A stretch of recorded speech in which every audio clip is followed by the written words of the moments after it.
제자들이 많아지자 헬라파 유대인들이 자기 과부들이 매일 구제에서 빠진다고 원망함. 12사도가 모여 우리가 말씀 전하는 것을 제쳐놓고 음식 나누는 일을 할 수 없다라고 말함. 형제들아, 성령과 지혜가 충만하여 칭찬 듣는 사람 7을 택하여라. 우리가 그들에게 일을 맡기고 우리는 기도와 말씀에 전무하겠다.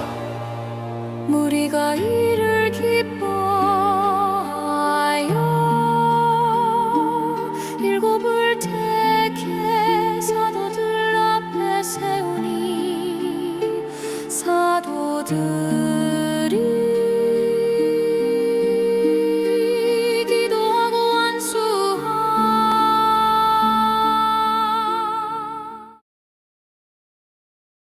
성경의 공식적인 이제 그 직분자는요, 목사와 집사입니다. 장로라는 직분이 있는데요, 그 장로라는 직분도 목회자입니다. 목회자의 직분입니다.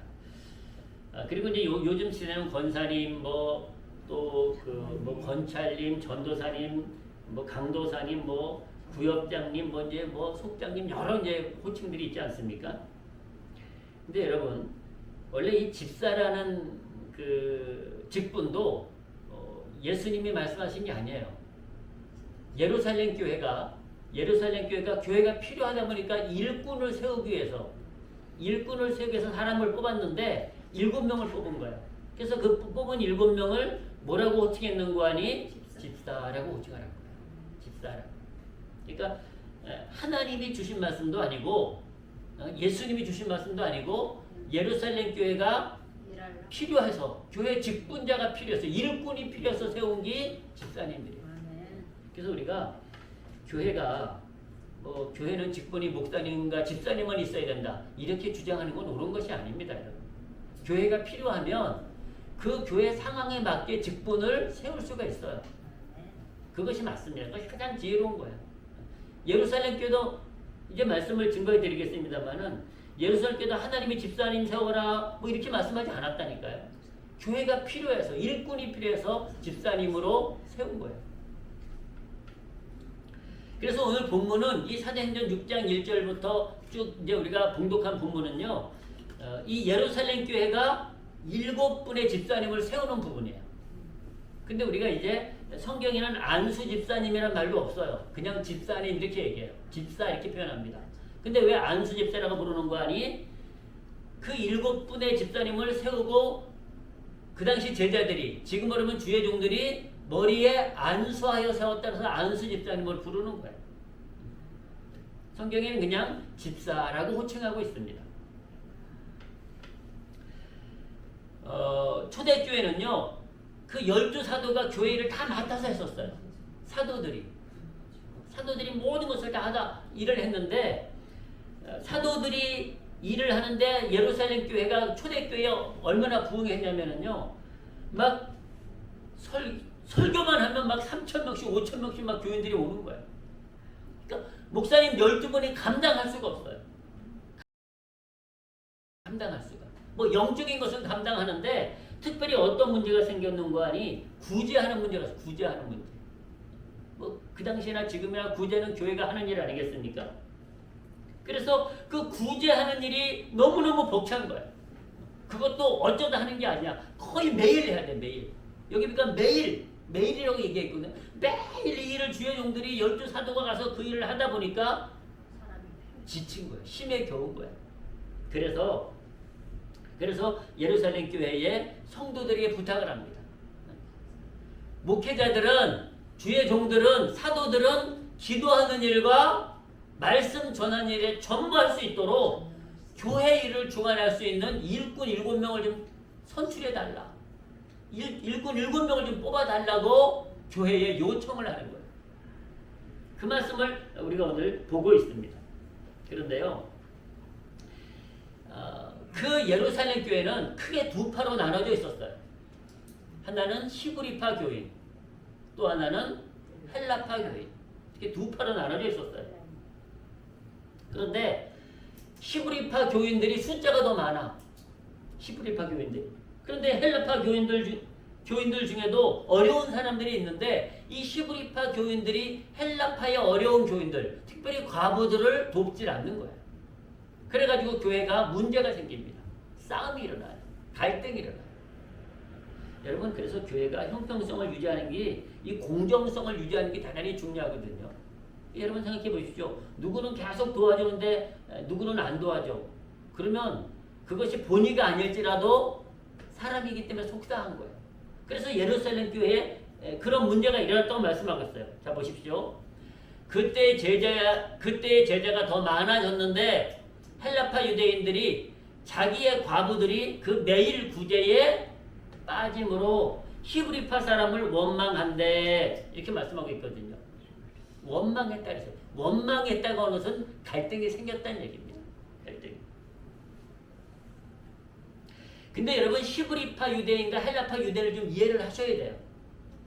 여러분, 우리가 하나님 말씀을 잘 아시는 분들은 이미 이해하시겠습니다만은, 이 유대인들의 역사를 보면 하나님의 역사인데, 이 유대인들이 하나님을 온전히 섬기면 그들이 복을 받았어요. 근데 그들이 그러질 않았거든요. 왔다 갔다 했어, 유대인들이. 바알부터 시작해가지고 5만 가지 신들을 섬기다가요, 하나님을 버렸어요. 그러면 어떻게 됐는 거니? 그들에게 저주가 임했어요. 그 대표적인 것이 바벨론과 아수르에게 나라를 뺏긴 적이 있어요. 거의 최소 70년, 더 많게는 막 100년 이상, 거의 200년 가깝게 나라를 뺏긴 적이 있어요. 자, 이때 이 아수르와 바벨론에서 이스라엘에 있던 유대인들의 인물들을 대부분 다 포로로 잡아갔어요. 쓸만한 사람들은 포로로 다 잡아간 거예요. 그 사람들이에요. 그 사람들이, 그리고 이제 그 아수르와 바벨론에게 포로로 잡혀가면 힘이 드니까 도망갔어. 외국으로 도망간 사람들이 있어요. 그것을 디아스포라, 이렇게 디아스포라. 흩어진 유대인들이, 자, 이제 나라가 회복되니까 흩어졌던 유대인들이 어떻게 됐는 거 아니? 고국으로 돌아온 거예요. 고국으로 돌아온 거예요. 근데 그 숫자가 이 히브리파 유대인들을 몽관이 그 땅에 남아있던, 가나안 땅에 남아있던 사람들이에요. 숫자가 훨씬 많았거든요. 가나안 땅에 남아있던 사람들. 여러분, 우리나라도 일제시대 때 일본으로 끌려간 사람들이 상당히 있습니다. 그러나 여전히 남아있는 백성들이 더 많았다는 거예요. 그와 비슷한 현상입니다. 그래서 왜 히브리파 유대인이라고 말을 하는 거 아니요? 그리고 왜 헬라파 유대인이라고 말하는 거 아니요?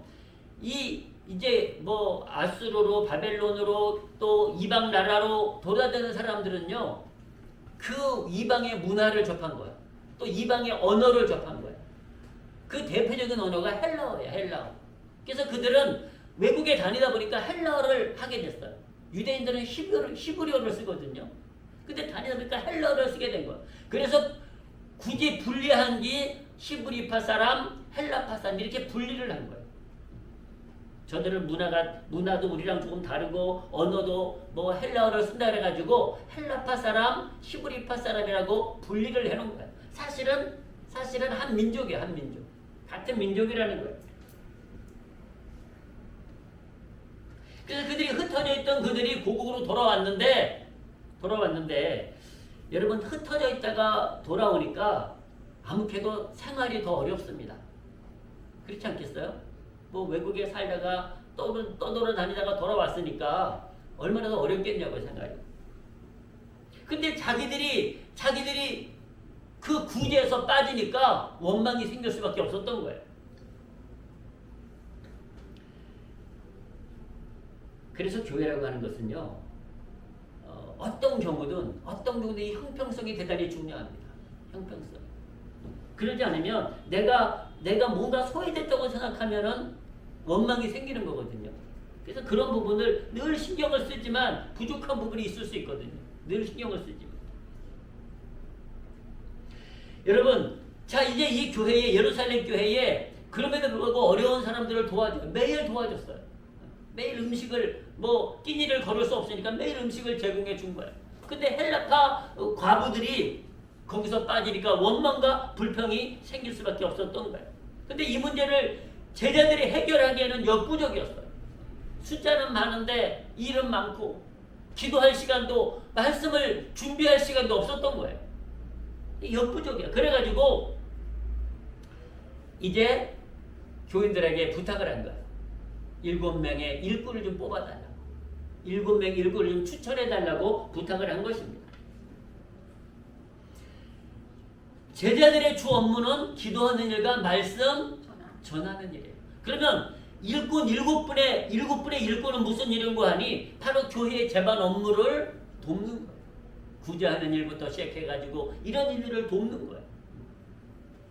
그 말씀을 다시 한번 보시겠습니다. 12사도가 모든 제자를 불러 이르되 우리가 하나님의 말씀을 제쳐놓고 공개를 일삼는 것이 마땅치 않다 그랬어요. 마땅치 않다. 그러니까 주의 중에 가장 큰 사명은요, 말씀 전하는 거고 기도하는 게 가장 큰 사명이에요. 가장 큰 사명입니다. 근데 워낙 일이 많다 보니까 그 일을 못하고 있는 거예요. 그러니까 하나님 앞에 기도할 수 있는 시간, 하나님 앞에 말씀을 준비할 수 있는, 성도들에게 말씀을 증거할 수 있는 시간조차 부족해졌던 거예요. 그래서 일꾼을 택하게 되었던 것을 보게 됩니다. 형제들아, 너희 가운데서 성령과 지혜가 충만하여 칭찬는 사람 7을 택하라. 우리가 이 일을 저희에게 맡기고 우리는 기도하는 것과 말씀 전하는 것을 전무하리라 하니. 이것이 지금 초대교회가 성도들의, 그러니까 직분자들과 목회자들의 이 사명을 분리한 것입니다. 제자들은 기도하는 일, 말씀 전하는 일에 전무하고, 그 다음에 교회의 일꾼들은 교회를 섬기고 교회를 돕는 일에 전념했다는 것을 알 수 있습니다. 자, 그런데요, 이렇게 제자들이 이제 성도들에게 제안을 했어요. 일꾼 7명을 좀 선택해서 그들에게 교회 일을 맡깁시다 라고 제안을 했더니, 자, 성도들이 어떻게 또 말씀하고 있습니까? 5절에 보니까 온 무리가 이 말을 기뻐했다 그랬어요. 기뻐했다. 그러니까 여러분, 우리가 하나님의 교회 일꾼을 세우는 것은 기쁜 일인 줄로 믿습니다. 기뻐했다 해서 기뻐했다. 그러니까 그 의견을 받아들여서 함께 협력할 수 있는 그 일꾼들을 선출하는 것을 온 성도들이 기쁘게 여겼다는 거예요. 그래서 기쁨으로 동참을 합니다. 자, 그렇게 해서 몇 명이 뽑히는고 하니 7분이 선정이 돼요. 이것을 제자들이 뽑은 게 아니에요. 누가 뽑았습니까? 성도들이 추천을 한 거예요. 성도들이 추천을. 그래서 제자들의 일과 이 집사님들의 일이 분리가 됐어요. 분리가. 그래서 여러분, 제자들이 이 일꾼을 세우자고 제안을 했을 때 온 성도들이 기쁨으로 그것을 맞이했고, 성도들은 이제 믿음과 성령이 충만한 칭찬 듣는 사람 7분을 추천을 한 거예요. 7분을. 자, 보십시오. 온 무리가 이 말을 기뻐하여 믿음과 성령이 충만한 사람 스데반, 또 빌립, 또 브로고로, 니가노루, 디몬, 바메나, 유대계 입교한 안디옥 사람 니골라를 택하여 그랬습니다. 자, 이 7명을 성도들이 추천해서 주의 종들 앞에 세운 거예요. 사도들 앞에 세우니 사도들이 기도하고 그들에게 안수하니라. 아멘. 여러분, 이것이 이제 교회 최초의 직분자를 세우는 교회의 모습입니다. 교회가 추천을 한 거예요. 교회가. 그래서 그 7분의 이름을 우리가 지금 여러분들에게 말씀드렸는데, 그 7분을 추천했고 제자들이 그것을 받아들였어요. 받아들여서 그의 안수하고 직분자를 세운 거예요. 자, 제가 이분들이 집사라는 근거가 어디 있습니까? 라는 질문이 많더라고요. 성경을 안 봐서 그렇습니다. 제가 이따가 그걸 보여드릴 거예요.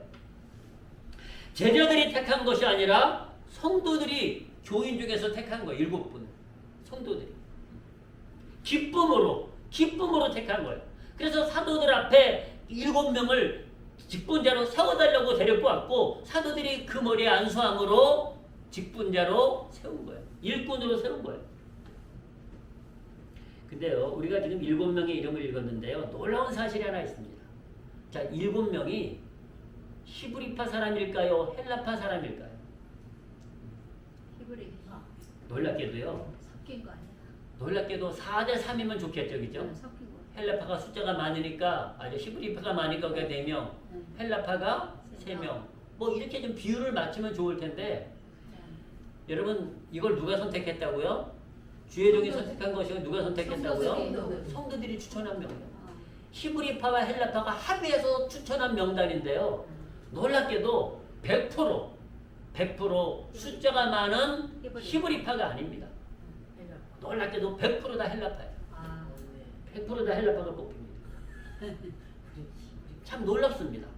그런데도 히브리파가 다 동의를 해준 거예요. 기쁨으로 동의를 해준 거예요. 기쁨으로.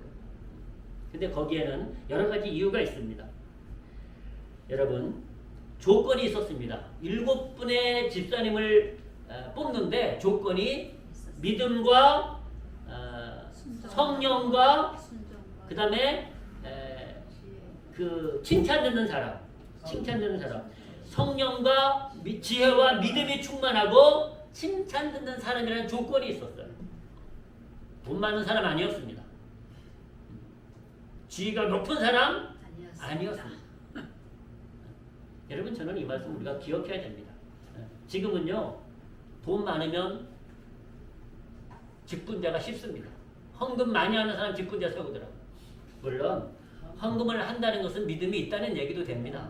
솔직한 얘기입니다. 그러나 그렇지 않음에도 불구하고 그냥 믿음도 없는데 헌금 많이 한다고 직분자로 세우는 경우가 있어요. 근데 하나님의 조건은 그런 거 전혀 없습니다. 자, 성경은 분명히 말씀합니다. 성령과 지혜와 믿음이 충만하고 칭찬 듣는 사람을 세우는 조건이었습니다. 그런데요, 공교롭게도 합의된 7명이 다 헬라파예요. 헬라파가 숫자도 적었는데도 다 헬라파가 뽑혔고 그것을 기쁨으로 그들이 추천을 했습니다. 그런데요, 여러분 성경을 보시면은요, 우리가 유대의 역사를 보시면 아수르와 바벨론의 나라를 뺏겼어요. 그리고 뭐 수십 년, 100년 이상 그들이 고난을 당하는데 놀랍게도 본토에 남아있던 소위 말해서 히브리파 백성들에 관한 믿음의 증거는 없습니다. 잡혀갔던 노예들, 흩어졌던 디아스포라 교인들, 그들의 믿음의 흔적을 성경은 기록하고 있더라고요. 자, 또 한 가지 할 수 있는 것은요, 이제 그들이 다시 나라를 회복합니다. 포로에서 돌아와서 그들이 가장 먼저 한 것이 뭔가 하니 무너진 하나님의 성전을 세우는 일이었어요. 하나님의 성전을 세웁니다. 솔로몬이 지은 성전이 다 무너졌거든요. 그런데 여러분, 히브리파 이 유대인들이 기회가 있었어요. 우리가 성전을 세우자 말할 수 있었어요. 근데 단 한 사람도 성전을 세우자고 말한 사람이 없습니다. 근데 헬라파, 나라를 뺏겨서 포로로 잡혀갔던 그 사람들이 돌아와서 성전을 세우기 시작한 거예요. 심지어는요, 방해하는 사람까지 있어. 방해하는 사람들까지. 하나님의 성전을 방해하는 유대인들까지 있었다니까요. 쉽게 말하면 히브리파 유대인들이 하나님의 성전을 건축하는 것을 방해까지 한 거예요.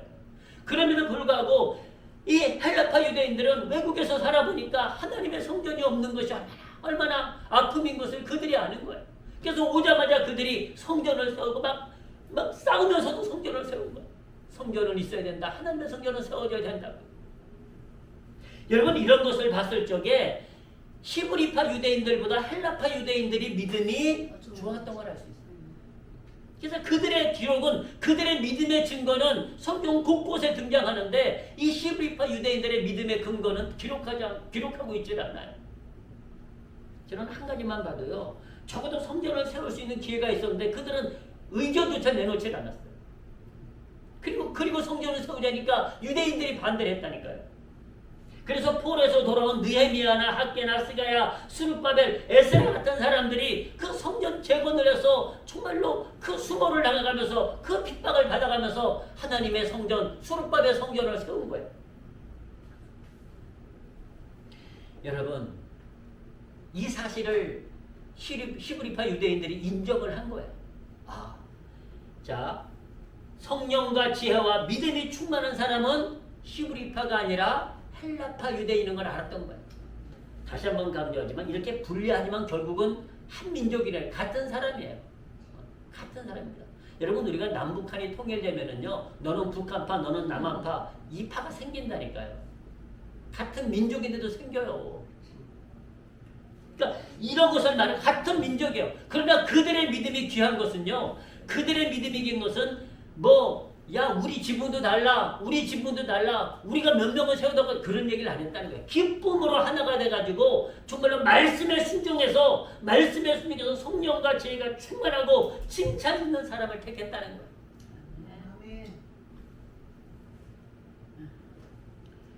그래서 그들이 하나님의 성전을 세우고 기도하고 이 민족을 이 히브리 민족을 하나님의 백성으로 만드는 일에 공헌한 것이 헬라파 유대인이라는 사실을 그들이 다 인정하고 있었고 그 사실을 받아들이고 순종한 것을 알 수가 있습니다. 그렇습니다. 우리가 직분을 세우다 보면은요, 이런저런 불만이 나올 수 있습니다. 그러나 직분은 사람이 추천하는 것 같지만 하나님이 세우심을 믿으시기를 주님의 이름으로 축원합니다. 하나님이 세우십니다. 자, 12사도는 예수님이 선택하셨어요. 근데 그 중에 한 사람이 예수님을 배신합니다. 잘하는 유다라는 사람이에요. 가룟 유다라는 사람이야. 그래서 가룟 유다가 예수님을 배신함으로 12제자의 한 명이 부족한 거예요. 자, 그래서 예수님이 부활 승천하시고 한 명의 제자를 세워야 됩니다. 12명의 제자를 채우기 위해서 한 명의 제자를 또 세우는데 그때는 어떻게 했을까요? 12명의 제자들은 예수님이 세웠어요. 근데 그 중에 한 명이 이탈하지 않았습니까? 그러면 나머지 한 명을 세워야 되는데 어떻게 세웠을까요? 여러분, 그때도 마가의 다락방에 120명이 모여서 기도하다가 세웠거든요. 120명의 성도들이 기도하다가 그들이 거기서 2명을 추천합니다. 추천해요.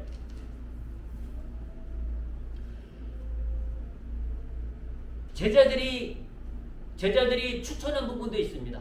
그러나 결국은 성도들이 추천한 2명 가운데 1명을 선택하는 것을 볼 수 있습니다. 자, 그분을 한번 보시겠습니다. 그 말씀을 우리가 사도행전 1장 22절에서 그 말씀을 1장 22절에서 그 말씀을 자, 이렇게 말씀합니다. 보십시오. 자, 이제 한 명의 제자가 부족하잖아요. 그죠? 그 한 명의 제자를 어떻게 세우는지 보십시오. 항상 우리와 함께 다니던 사람. 조건입니다. 한 명의 제자, 12제자에 들어갈 한 명을 뽑는데 그 조건이 항상 우리와 함께 다니던 사람 중에 하나를 세워 우리로 더불어 예수의 부활하심을 증거할 사람이 되게 하여야 하리라. 자, 2가지 조건입니다. 하나는 항상 예수님과 다니던 사람이어야 됩니다. 항상 제자들과 함께 다니던 사람이어야 됩니다. 그리고 또 한 가지는 예수님의 부활을, 예수님이 살아나셨음을, 예수님이 부활하셨음을 증거할 수 있는 사람이어야 합니다. 그래서 그들의 보십시오. 저희가 기도하여 자 23절입니다. 저희가 2사람을 추천하니 이런 뜻입니다. 2사람을 추천. 저희가 그 120명의 성도들이 2사람을 추천했다는 얘기예요. 2사람이 적격이라는 거예요. 2사람이 제자들과 예수님과 함께 동행했고 또 부활을 증거할 사람이라고 2사람을 추천했는데 그게 누군가 하니 하나는 바사바라고도 하고 별명은 유수도로 하는 요셉이요 하나는 matthea라. 2사람을 추천해요. 자, 이것도 제자들이 뽑은 것이 아니라 추천을 받았다는 거예요. 저희가 기도하여 가로되 뭇사람의 마음을 아시는 주여. 자, 저들이 기도합니다. 하나님, 이 2사람 중에 누구를 제자로 택하시겠나이까? 주여 기도합니다. 기도하고 주여 이 2사람 중에 누가 주의 택하신 바 되어 봉사와 및 사도의 직무를 대신할 자를 보이시옵소서. 유다는 이를 버리고 제 곳으로 간다리라. 가룟 유다가 주님 배반하고 떠나지 않았습니까? 자, 이들이 행한 택한 방법은요, 제비 뽑는 일이었습니다. 제비 뽑아 matthea를 얻으니 저가 11사도 예수에 가입하니라. 아멘. 두 명 중에 사람이 선택하면은요 섭섭할 수 있습니다. 근데 어떻게 했다고요? 두 사람이 이름을 넣고 제비를 뽑은 거예요. 여러분 우리 그 행운권 추천할 때 공정한 행운권 추천을 말씀드리는 겁니다. 행운권 추천할 때 내가 뽑히기를 원하지만 안 뽑혀도 조금 섭섭하지만 그러나 그것 때문에 원망하지는 않습니다. 아유 나는 원래 안 돼 뭐 이러고 그냥 지나가거든요. 근데 사람이 뽑으면은 아유 저기 분명히 무슨 내 마음이 있었을 거야. 사람이 뽑은 근데 공정하게 제비를 뽑으면요 자기가 안 뽑힌 것을 스스로 인정을 합니다. 그래서 성경에는 제비 뽑는 일들이 상당히 많이 나와요. 똑같은 직분인데 한 사람만 뽑아야 돼. 그러면 똑같이 추천해 줬으면 제비 뽑습니다. 그러면 서로 인정을 하는 거예요. 서로 인정을 합니다. 그래서 이 두 명 중에 제비를 뽑는데 누가 뽑혔다고요? 맏띠아가 그래서 가론 유다 대신 맏띠아가 12사도에 들어가는 영광을 누리게 됩니다.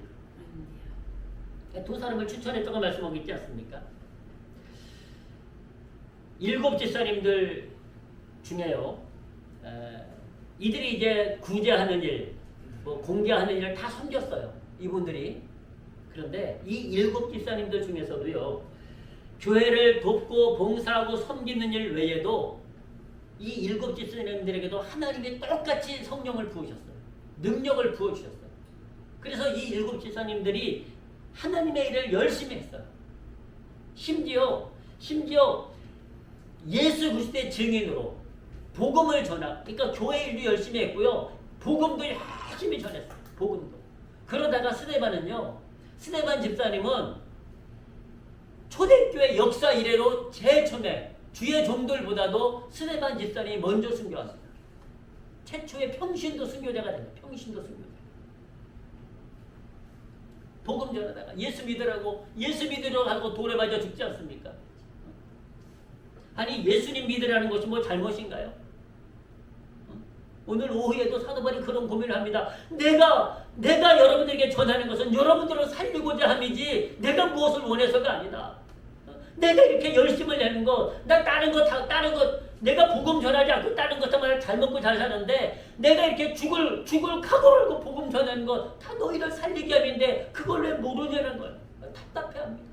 답답해.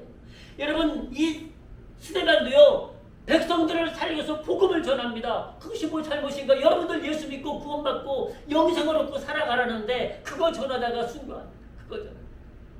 여러분 참 놀랍게도요. 다른 거 전한다고는 순교를 거의 안 하더라고. 근데 이상하게 예수님만 전하면 세상에 순교자들이 예수님 전하다가 순교자들이 최고 많습니다. 역사 이래로요. 복음 전하다 하나님 믿으라고 예수님 믿으라고 했다고 순교한 자들이 역사 이래로 가장 많다니까. 전쟁에서 죽은 사람보다 더 많습니다.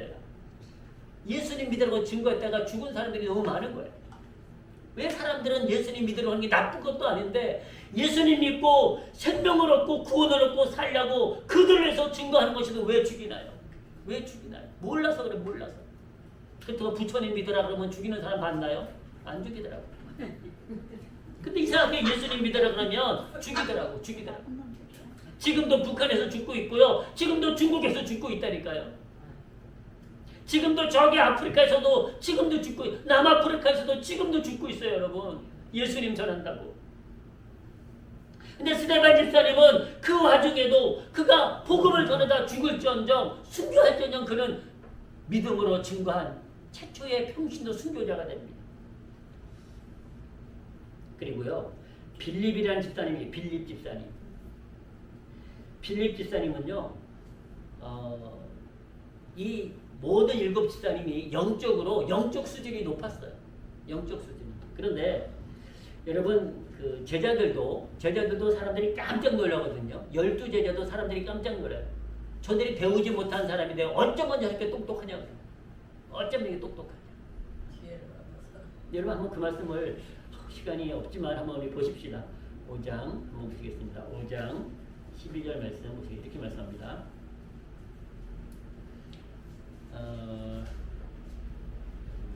사도들의 손으로 민간의 표적과 기사가 많이 되네. 믿는 사람이 다 마음을 같이하여 솔로몬 행각에 모여 그 나머지는 감히 그들과 상종하는 사람이 없었으나 백성이 칭송하더라. 예. 믿고 주께로 나오는 자가 더 많으니 남녀의 큰 무리더라. 이렇게 수많은 사람이 주께 나왔고요. 그 다음에 6장 8절에 보면 이 말씀을 놨습니다. 이제 6장 8절 말씀 이렇게 말씀합니다. 자, 잠깐만요. 4장 13절입니다. 다시 보시겠습니다. 4장 13절 말씀을 다시 보십니다. 이렇게 말씀합니다. 저가 베드로와 요한이 기탄 없이 말함을 보고 그 본래 학문 없는 범인으로 알았다가 이상히 여겨 또 그 전에 예수와 함께 있던 줄도 알고 이렇게 말씀합니다. 자, 이것을 잘 보십시오. 베드로와 요한이 학문 없다. 이게 지금 유식하게 표현해서 그렇죠. 쌍스럽게 표현하면 무식하다는 얘기입니다. 무식한 사람이란 못 배운 사람이라는 얘기예요. 배우지 못한 자식 이런 뜻입니다. 그런데 그들이 들려주는 말을 듣는데 도저히 배운 사람도 할 수 없는 어마어마한 지식을 가지고 있는 거예요. 그들이 깜짝 놀라는 거예요. 범인으로 알았다가 그들이 기탄 없이 말하는 걸 말도 제대로 못하는 사람이 진리의 체계를 딱 쓰니까 복음을 증거하는데 놀라는 거예요. 놀라는 거예요. 근데 여러분, 일곱 집사님들도 뭐 그들의 학력을 얘기하고는 있지 않지만 똑같습니다. 하나님의 선택은요, 뭐 배운 사람, 못 배운 사람 그런 것도 선택하지 않으신다는 걸 말씀드리는 거예요. 여러분, 우리 사회가 답답한 것이 못 배운 사람, 가난한 사람은요 아무리 충성하고 헌신하고 봉사하는데도 직분자를 잘 안 주려고 해요. 한국교회가 이 메시지를 들었으면 좋겠어요. 그리고 좀 배우고 지식이 있고 지위가 높으면은요 믿음도 별로 없는데도요 직분을 주려고 애를 써. 직분을 주려고. 저는 이것은 한국교회가 반성할 일이고요 회개할 일입니다. 하나님 앞에 직분을 세우는 것은요 우리가 말씀 받지만은 무슨 배운 사람은 먼저 세우고 못 배운 사람은 아무리 충성해도 안 세우고 여러분 성경적이지 않습니다. 하나님의 기준은 그게 아니라는 거예요. 하나님의 기준. 주님은요 베드로, 요한 학문 없는 자요 배우지 못한 자들이요 그러나 주님이 선택하시니까 그들이 지혜로운 자가 되잖아요. 하나님 앞에 쓰임받는 위대한 일꾼이 되잖아요. 여러분 제자들도 마찬가지고 일곱 집사님도 학문 없었다고 저는 봅니다. 학문이 없었어요. 배우지 못했어요. 근데 하나님이 그들을 뽑으시잖아요. 사람이 뽑은 것 같지만 하나님이 뽑으신 것 아닙니까? 하나님이 뽑으셔서 그들을 일꾼으로 쓰시잖아요. 사랑하는 성도 여러분, 그래서 제자들이나 이 일곱 집사님이 영적인 수준이 높았습니다. 그러니까 하나님의 기준은요 세상의 기준이 아니에요. 세상의 어떤 지식의 기준, 물질의 기준, 권세 기준이 아니고 영적인 기준입니다. 영적 기준, 믿음의 기준, 말씀의 기준이에요. 그걸 기준으로 삼고 있습니다. 그래서 이들이 제자들도 영적 수준이 높았고요. 일곱 집사님들도 영적 수준이 높았다니까요. 그래서 빌립 집사님이 시간이 없으니까 그냥 말씀을 듣고 믿으세요. 빌립 집사님이 에티오피아 여왕의 국고를 맡고 있는 두 사람을 에티오피아 여왕의 국고니까 지식이 있는 사람이에요. 그 사람에게 접근해가지고 성경을 가르칩니다. 하나님 말씀을 풀어서 해석했다고 말하고 그래서 그들이 깜짝 놀라가지고 그 자리에서 그래서 우리도 하나님의 자녀가 되겠다고 그래가지고 빌립 집사님이요 가다 보니까 냇가가 있는 거야. 냇가가 물이 있는 거야. 거기 내려서 빌립 집사님이 침례까지 주는 일이 성경에 기록되고 있습니다. 성경에 기록되고 있어요. 그렇다고 오해하시면 안 됩니다. 나도 집사인데 침례 줘야지 세례 줘야지 질서가 그거는요 주실 수 있습니다. 어떤 경우 아무도 그에게 침례를 베풀 수 없을 때 지금 전쟁 중이야. 지금 침례를 베푸지 않은 사람은 오늘 지금 죽을 수 있어. 그런 경우에 집사님들이 침례 받으신 분들이 세례 받으신 분들이 그분에게 침례나 세례를 행할 수 있습니다. 그것이 성경적입니다. 그러나 목사님한테 부탁할 수 있고 목사님한테 맡길 수 있는데 자기가 하는 것은 질서가 맞지 않습니다. 이것은 지혜를 얻으시기 바랍니다. 여러분 그들에게 높은 학문 있는 사람들에게 배운 사람들에게 빌립 집사님이 하나님 말씀을 가르쳤다니까요. 하나님 말씀을. 여러분 스데반이라는 이름은요. 스데반 집사님은 멸류관이라는 뜻이에요. 멸류관. 그래서 그가 평신도 최초의 순교자가 되었고요. 빌립이라는 이름은 사랑하는 자란 사랑하는 자. 그가 복음을 얼마나 사랑했는지 복음을 영적 수준을 그가 높여가지고 복음을 준 거예요. 여러분 한 군데 한번 보시겠습니다. 빌립 집사님만 한번 보실까요? 사도행전 21장에 보시면 이렇게 말씀합니다. 21장 8절에서 이렇게 말씀합니다. 자, 이튿날 떠나 가이사랴에 이르러 7 집사 중 하나인 전도자 빌립의 집에 들어가서 유하니라. 아멘. 자, 여기서 분명히 성경은 뭐라고 기록하고 있는 동안이 7명의 집사님, 7명의 직분을 뭐라고 부르고 있어요? 집사. 이렇게 부르고 집사. 7 집사 중 하나인 전도자 빌립의 집에 들어가서 유하니. 이렇게 말씀하고 있습니다. 그래서 빌립은요, 이 전도자, 처음에는 집사님으로 뽑혔는데 전도자가 됐다니까요, 전도자. 그리고 부록으로는 이 사람은 지도자였어, 지도자. 근데 사도 요한에 추천된 것을 사도 요한의 제자로 보고 있습니다. 그 다음에 니골라는 글자가 정복자라는 뜻을 가지고 있는데요. 니골라당에서 기독교로 개종한 사람으로 이해하고 있습니다. 그러니까 그가 예수 그리스도를 만나가지고 그가 가지고 있던 종교를 버리고 하나님께로 돌아온 사람을 대표적인 사람으로 니골라를 뽑고 있습니다. 그 다음에 니가노르, 디몬, 바메라 같은 사람은요. 특별한 행적은 없지만 역시 이분들은 교회의 집사님으로서 교회를 섬기고 봉사하는 일에 전무한 것으로 보고 있습니다. 자, 이제 말씀을 맺겠습니다. 오늘 짧은 시간에 성경에 있는 모든 직분을 다 설명드릴 수는 없습니다. 그러나 오늘 우리가 이 시대에 맞는 초대교회가 처음에 직분을 세울 때, 직분제를 세울 때 어떻게 세웠는지를 우리가 말씀을 나눴습니다. 여러분 12제자 7 집사님 모두 다 평범한 사람이었습니다. 아니 이름도 알려지지 않았던 사람들이었습니다. 그러나 예수님이 그 12명을 선택하셨고 예루살렘 교회가 그 7명을 선택하는 순간 그들의 이름이 빛나기 시작했습니다. 그렇습니다. 자리가 사람을 만들기도 하지 않습니까? 근데 그 자리를 맡겨주는데 그 역할을 못하는 사람들도 분명히 있습니다. 그러나 하나님의 기준에 의해서 우리가 직분제를 세우면 하나님께서 귀하게 쓰심을 믿으시기를 능력 부으셔서 쓰심을 믿으시기를 주님의 이름으로 축복합니다. 아멘. 하나님의 뜻에 합당한 직분제를 세우는 거예요. 하나님의 뜻에 합당한 직분제. 돈이 많은 자가 아니라 권세 있는 자가 아니라 많이 배운 자가 아니라 세상의 위대한 자가 아니라 하나님의 말씀의 기준에 합당한 자를 세우는 것, 그것이 가장 하나님께 영광을 돌리는 행위입니다. 평범한 사람들이었습니다. 제자들도 그랬고 7 집사님도 아주 평범한 사람들이었습니다. 그러나 하나님의 뜻대로 그들을 세웠을 때 그들은 위대한 하나님의 일꾼이 되었습니다. 사랑하는 성도님 여러분, 여호수아는 백성들에게 그의 죽음을 앞두고 이렇게 말했습니다. 여러분들은 일당천이다. 일당천이다. 일당백도 아니야. 일당천이다. 여호수아가 그렇게 얘기를 했어요. 저는 믿습니다. 여러분, 제가 이 말씀을 드리는 이유가 지금 시간에서 말씀을 찾지는 않습니다만은 여호수아가 말씀했다니까 백성들을 향해서 여러분들은 일당천이다. 하나님이 그렇게 사용하신다. 아멘. 하나님이 그렇게 사용하신다.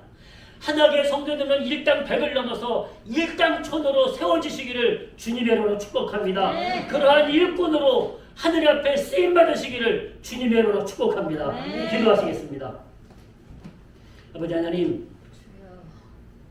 우리는 모두 일꾼이 되기를 원합니다. 우리는 모두 주님 앞에 쓰임받는 직분자가 되기를 원합니다. 하나님이여, 하나님의 직분자를 주께서 세워주심을 믿습니다. 하나님의 뜻에 기준을 삼게 도와주시옵시고 하나님의 말씀에 기준을 삼게 도와주시옵소서. 아버지 하나님, 그 기준 가운데 우리가 기름 붓게 도와주시옵시고 서로 협력하여 예루살렘 교회가 부흥했던 것처럼 하나님과 이 시대를 주께로 인도할 수 있도록 축복하여 주시옵소서. 아버지 하나님, 우리 모두가 기도함으로 나아가길 원합니다.